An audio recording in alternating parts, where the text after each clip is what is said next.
Vamos falar sobre o show do Iron Maiden em São Paulo, a apresentação da banda que foi sensacional.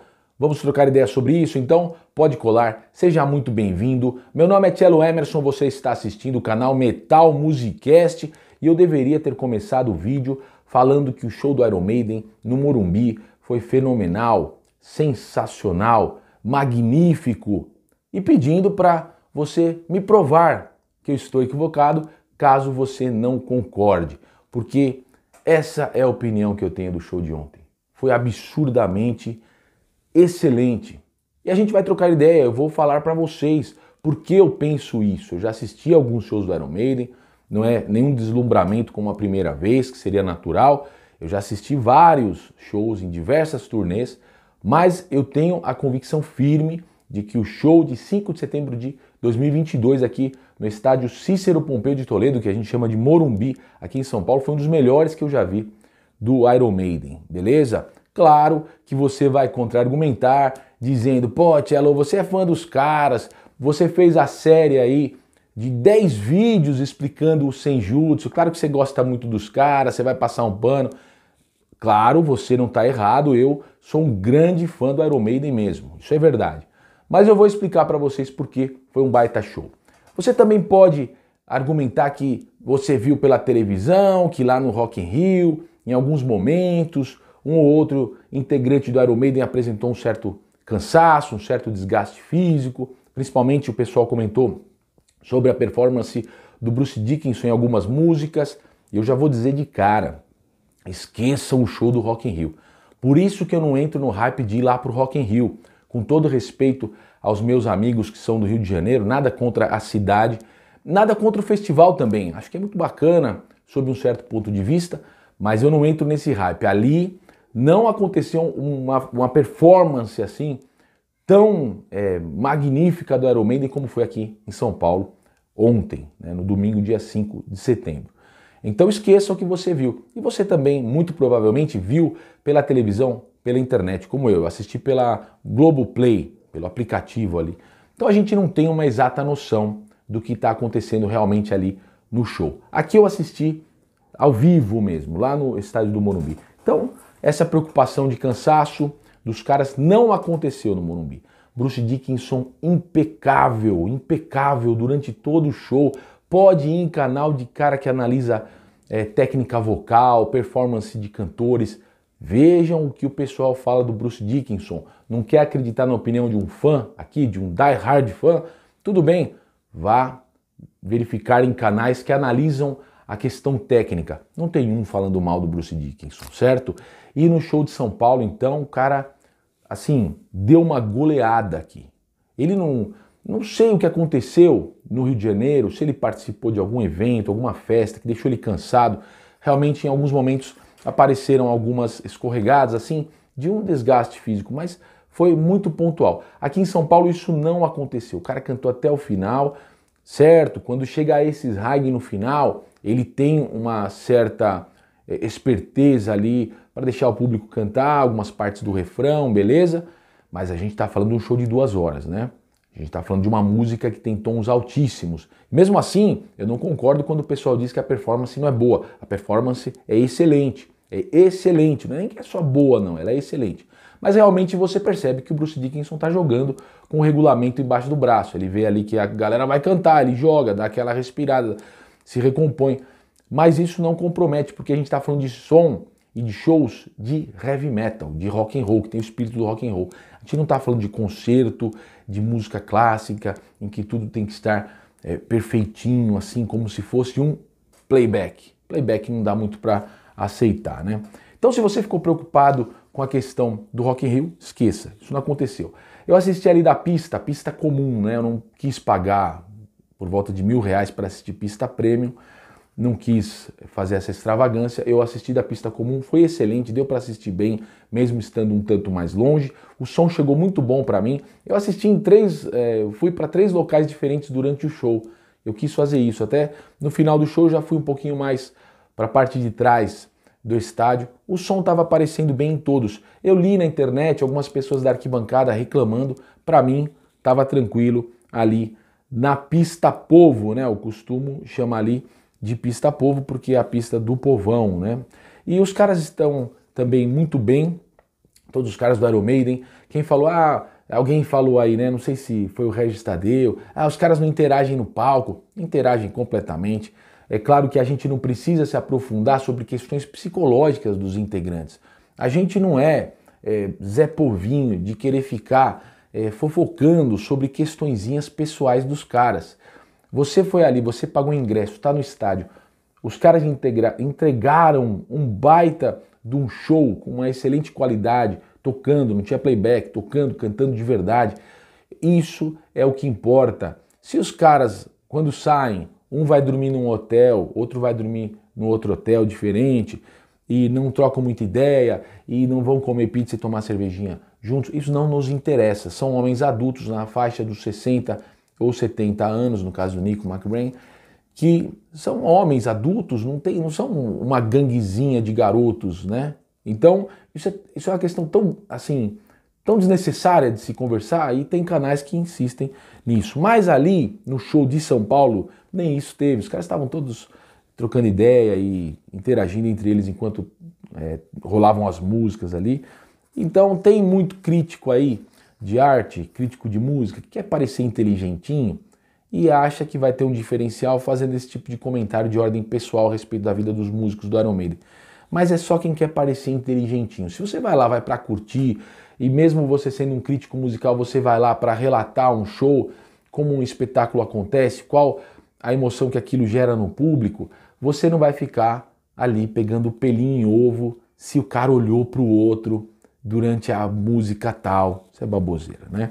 Bom, eu não gravei vídeos, então eu não vou pôr vídeo aqui para vocês, porque eu sou totalmente contrário a essa prática. Quando eu entrei no estádio, eu fiquei ainda conversando com o pessoal por vídeos, mas por WhatsApp e tal. Logo que começou a música do UFO ali, eu já desliguei o celular e curti o show. Não tem vídeo meu, porque eu discordo, eu acho que atrapalha os outros, que você não curte a experiência. Então eu fiquei curtindo o show mesmo.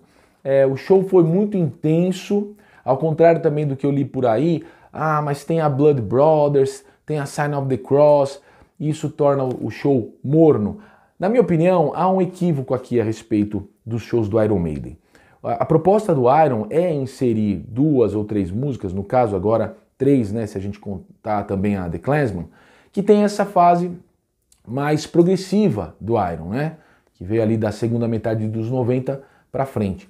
E isso não compromete, mas as pessoas ainda têm um equívoco, acham que tem que ter 2 horas de show e 2 horas de todo o público cantando e pulando e fazendo rodas de pancadaria e correndo e fazendo muros de pancadaria. A proposta do Iron é diferente. Quando você vai num show do Metallica, aí sim é uma banda que tem um som mais cru, mais na cara, é um negócio que mantém o público ligado todo o tempo na agitação, na questão física. No Iron tem essa nuance durante o setlist. Quando a gente vai para uma Blood Brothers, não quer dizer que o público não está gostando, que está morno. É que o público para assistir a performance dos caras. Especialmente na Sign of the Cross. Eu troquei ideia com muita gente, o pessoal estava curtindo demais acompanhar iluminação, fogo, a própria performance dos músicos, do Bruce Dickinson, que faz toda aquela questão teatral. Se você assistiu a série aqui, você sabe que o Bruce Dickinson já fazia esse lance teatral lá no Samson, na banda em que ele fazia parte antes do Iron Maiden. Ele curte muito e ele traz esse diferencial para o Iron. Tem gente que gosta de ficar assistindo isso, não precisa ficar toda hora pulando, cantando e agitando. E alguns jornalistas, alguns críticos de música não entendem isso, acham que tem que ser só 2 horas de pancadaria de show, mas o Iron traz sempre o elemento progressivo também. E é muito bom que os caras não fazem solo de bateria, solo de guitarra. Eu não curto quando eu estou no estádio ficar acompanhando solo de bateria, solo de guitarra, solo de baixo. Eu acho que isso era algo que tinha mais a ver com os anos 70, com a questão lisérgica, o pessoal tomava lá suas substâncias e ficavam dando aquela viajada. Eu não curto tanto ficar acompanhando um cara fazendo um solo de guitarra, salvo algumas exceções. Eu gosto de ouvir música, inclusive música como Sign of the Cross. Então, os caras ficaram muito concentrados, muito do público ficou concentrado naquilo. A Sign of the Cross, se você está no estádio, é um espetáculo aquilo ali. É o nosso equivalente a você assistir realmente grandes óperas, como eram há 2 séculos, né? E os caras mandaram muito bem, performance impecável, exclusivamente na Sign of the Cross. E o público se levantou sim na Blood Brothers. Quando chega o refrão, o público se levanta. E olha que estava muito frio, estava uma garoa. O palco teve que ser... o pessoal foi limpar com rodo o palco várias vezes. Os caras da banda entraram com agasalho. Eu achei curioso, até o final, salvo engano, o Nico McBrain ficou com um agasalho, parecido com isso aqui. Aliás, hoje eu tô com muito frio aqui, tô me cobrindo todo. Espero que o lapela funcione bem aqui. E a gente vê lá, o Steve Harris é um metalhead até hoje, cara. O cara corre, agita, fica bangueando, cantando todas as músicas. Tem o sangue nos olhos. O negócio é épico. E eu fiquei ali orgulhoso mesmo de ver a banda, porque eu sou muito fã e eu sou um grande admirador do Steve Harris. Um grande admirador. Mas os caras não deixam de entregar para o fã. Teve muito fã que viajou de várias cidades para chegar, passaram vários perrengues para chegar. Tava um baita frio e eu acho que o Bruce Dickinson, os caras sabem disso. Os caras viram o estádio lotado, então fazem aquele discurso, São Paulo é a capital do rock, e a gente ouve um outro falando, pô, isso é demagogia. Eu acho que tem sim um tanto de verdade quando o cara chega aqui no Brasil, vê, tem gente dizendo que tinha 60 mil pessoas, tem gente que diz que chegou a bater 70 mil pessoas. 60 mil pessoas, vamos pegar um número mais baixo. Num domingo, em que estava batendo 11, 12 graus, com garoa, muitas crianças, eu vi muita criança, eu fiquei muito feliz de ver isso, porque eu percebi que as crianças cantavam as músicas. No grupo de WhatsApp aqui, Iron Maiden Legacy, do Rafael Santa Cruz, que inclusive é o artista que fez o logo aqui do Metal Musicast, eu vi o pessoal conversando que tinha um garoto cantando as letras dos clássicos, e o pai explicou que ele leva o menino para ver bandas de cover do Iron Maiden. Por isso que o menino já conhece. Era a primeira vez do menino ali vendo os verdadeiros, né? Os caras do Iron Maiden. O menino cantava. Atrás de mim tinha um pai, uma mãe, um casal com uma criança, faz uns 10 anos, e o menino cantou a letra, cantava o refrão, pelo menos, da The Writing on the Wall. Olhem só que interessante. Eu quis olhar pro menino, não quis filmar, menino menor de idade, não ia fazer isso, colocar aqui, mas ele estava cantando a The Writing on the Wall. Então não se surpreendam se daqui a um tempo começarem as listas de melhores discos do Iron com o Senjutsu em primeiro, como aconteceu com o Brave New World, em que a galera que era jovem naquela época, era adolescente naquela época de lançamento e depois do lançamento do Rock in Rio, do show no Rock in Rio, hoje colocam Brave New World como o primeiro, né? Eu achava estranho, porque eu venho da época dos anos 90, então eu pensava sempre o Powerslave, o Peace of Mind, o The Number of the Beast, como clássicos assim inquestionáveis. E eu via a nova geração falando, não, o Brave New World é melhor do que o Powerslave. Muita gente diz isso hoje. Não estranhem se daqui a alguns anos vocês forem em algum canal, algum garoto fazendo um canal no YouTube, sendo jornalista ou colocando suas listas aí na internet, colocando o Senjutsu melhor que Powerslave, melhor que The Number of the Beast, melhor que o Brave New World. Então é isso aí. Bom, estádio lotado, várias gerações, os caras estão com gerações garantidas, por isso que a gente tem que compreender a questão do setlist. Os caras tocam os clássicos. Eu já vi muito show do Iron. Eu realmente não me empolgo tanto mais com, por exemplo, com The Number of the Beast. Não me empolgo, eu fiquei ali assistindo, não dá aquela explosão de fã assim que tá lá no show. Eu fico assistindo, beleza.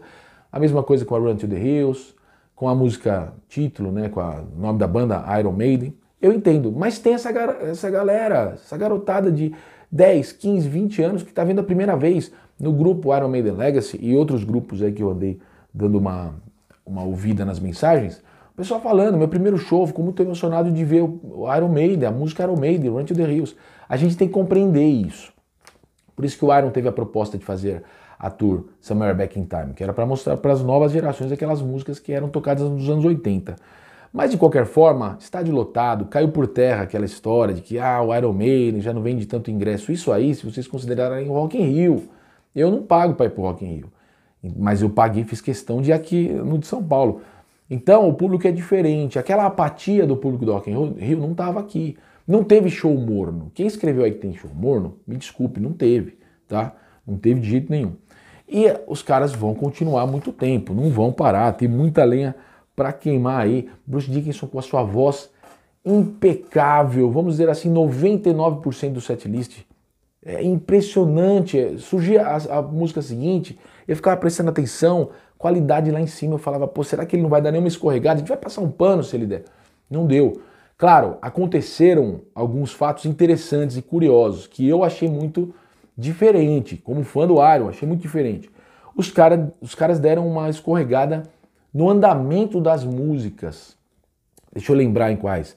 Acho que no começo da Fear of the Dark e principalmente na Run to the Hills. Na Run to the Hills, eu pensei, eu tava um pouco mais para trás, falei, será que o som tá chegando um pouco distorcido para mim? Foi uma percepção do som dos PAs? Ou será que foram os caras? Então, conversando já ali do lado, na saída, o pessoal falou, não, eles deram uma escorregada no início da Run to the Hills. E também da Fear of the Dark. Da Fear of the Dark eu achava que era o público querendo cantar mais acelerado, como a gente está acostumado dos DVDs, dos outros shows, e a banda segurando. Então parecia que haver um descompasso entre o público e a banda. Agora na Run to the Hills era o Bruce Dickinson. Parece que a banda foi soltar o freio de mão e o Bruce Dickinson segurou e cantou a melodia num ritmo mais lento. Foi muito curioso. Eu cheguei a pensar, eu falei, pô, os caras vão parar de tocar música. Durou assim ali uns 10, 15 segundos, eu falei, acho que eles vão parar. Mas me deu a impressão do Bruce Dickinson segurar. O Nico McBrain acho que acelerou. E o Nico McBrain é um monstro sagrado. Como a bateria equalizada, sensacional. Aquilo ecoando em todo o Morumbi. Que show sensacional. O baixo do Steve Harris não precisa nem falar, né, gente? Vocês são fãs do Iron Maiden, eu tô falando já para os convertidos. Vocês sabem muito bem. Eu tô vendo aqui minha colinha porque eu anotei algumas coisas ontem, né? Os caras vão continuar, não tem esse papo de parar. Eu concordo com quem diz que o Iron hoje, os próprios integrantes, parecem preferir as músicas mais novas. Isso é nítido, é verdade, concordo. Quem disse isso foi o Ricardo Selig, do canal Collector's Room. Concordo com o Ricardo, parece que tem muito mais gás, muito mais entusiasmo para os caras da banda, com as músicas novas, com as 3 faixas do Senjutsu, com as músicas que vêm ali dos anos 2000 para frente. É verdade, concordo com o Ricardo. Eles parecem que gostam mais mesmo, mas eles vão continuar, não tem por que pensar que não vão, até porque o Bruce Dickinson andou dando essas indiretinhas do Somewhere, né, jogando a palavra Somewhere em tudo, né, Somewhere em Brasil, Somewhere não sei o que, então vai ter alguma coisa, ou como a Somewhere Back in Time, ou algum revival da fase do Somewhere in Time, vamos ver aí. O fato é que os caras já estão como headliners, como a banda principal do Wacken em 2023, então a coisa vai longe. Pelo tanto de crianças, os caras têm mais 2 meses de turnê, a partir de hoje a gente conta aí mais 2 meses de turnê, e pelo tanto de criança que tinha lá no show, e gente muito jovem, os caras vão ter público e vão ter muita lenha para queimar. Não acreditem nesse lance que estão falando, o Iron Maiden pode acabar tal. Pode até acabar por outras questões, eu mesmo às vezes fico surpreso, caras já idosos, né? Os fãs não gostam que fala idosos, né? Mas senhores, né? 60, 70 anos, com a vida ganha já, financeiramente. A maioria deles com projetos paralelos ou negócios, né? Nico McBrain tem restaurante, o Adrian Smith tem um projeto paralelo, com o Rich Kotzen, o British Lion do Steve Harrison, ele faz um lance até mais rock and roll, mais pop, mais rock clássico. Eles têm os projetos deles, beleza. Mas eu acho que o Iron Maiden faz muito sentido para eles como negócio e como manifestação artística. Vide o que eles fizeram no Senjutsu, que teve gente que reclamou, o pessoal falou que a produção às vezes está muito crua. Eu acho que é isso que os caras querem. Eles querem voltar um pouco para a crueza do lance ali do metal. E o show foi impecável. Eu vou dizer que o show, se você ouviu falando que foi impecável, você pode falar, pô, mas você acabou de dizer que os caras erraram andamento. Isso é rock and roll. Às vezes o fator humano torna a beleza da coisa um pouco mais interessante. Não comprometeu o espetáculo, não foi um negócio vergonhoso. A gente que está ali com o ouvido em raio-x, ali, os olhos em raio-x e o ouvido muito atento, que a gente pega essas coisas. Agora, a questão é, o Iron Maiden, ele gera, eu vou falar a verdade, que o Bruce Dickinson teve uma performance invejável, e eu não escolho essa palavra à toa. Todos os caras da banda, né? Invejável. Até o Dave Murray toca bem pra caramba. Pô, os caras falam do Dave Murray, disso, toca muito. E invejável. E por que eu digo essa palavra? Porque tem muita gente que tem inveja. Essa é a verdade, gente. Então, essa é a verdade. Você pode gostar ou não gostar. Isso a gente respeita. Mas tem alguns comentários que são movidos por inveja.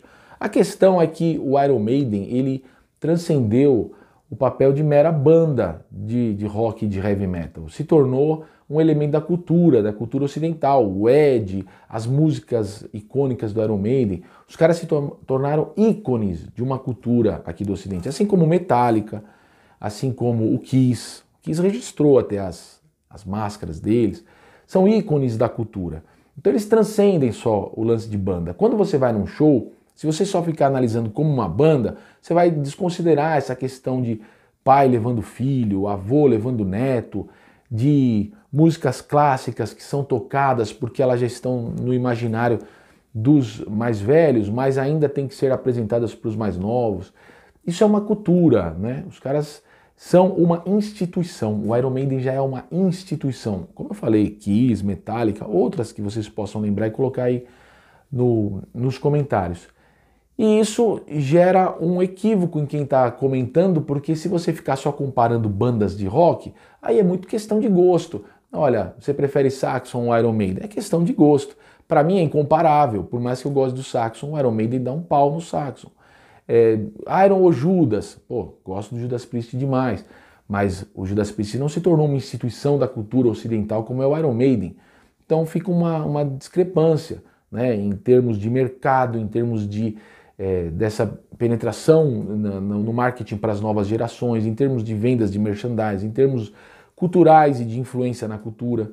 Por isso tudo que eu falo que Iron Maiden está num patamar acima do que 99% das outras bandas de metal e de heavy metal. Isso não é questão de gosto, é a constatação do Iron Maiden como instituição. Como questão de gosto, você pode ficar discutindo comigo a vida inteira se você prefere outra banda, mas você não vai conseguir me provar que o Iron Maiden transcendeu o cenário só de circuitos de bandas de rock e de heavy metal. Eles já estão como instituição cultural, né, como Metallica e Iron Maiden. Quem foi lá, dentre as 60 ou 70 mil pessoas que estavam lá em São Paulo e assistindo esse show magnífico, sensacional, fenomenal, vão poder falar aí. E se você discorda, coloque aí nos comentários também que a gente vai trocar ideia. Valeu? Tamo junto? Forte abraço!